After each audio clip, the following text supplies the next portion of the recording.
ลมแรงด้วยนะใต้โดมอาคารกีฬาริมคลองนะครับนะรถเมล์ผ่านนะมองไม่เห็นเลย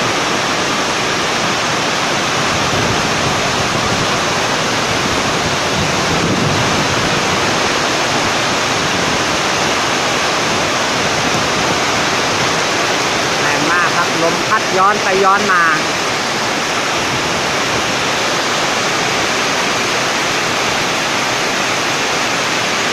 แรงมากส่วนนี้ครับมืดฟ้ามัวดินเลย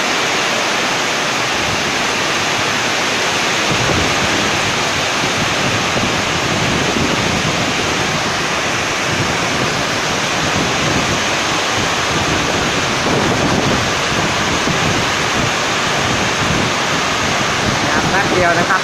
ท่วมอาคารโดมริมคลองแล้ว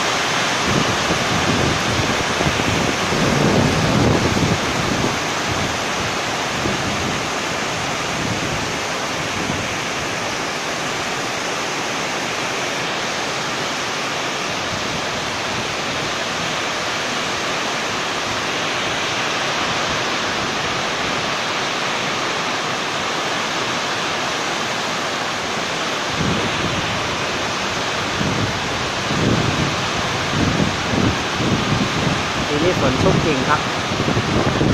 ฝนตกหนักมากๆเลย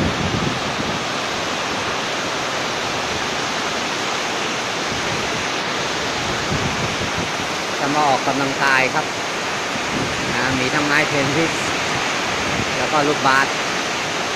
น้ำบาสดูไม่ได้เลยครับ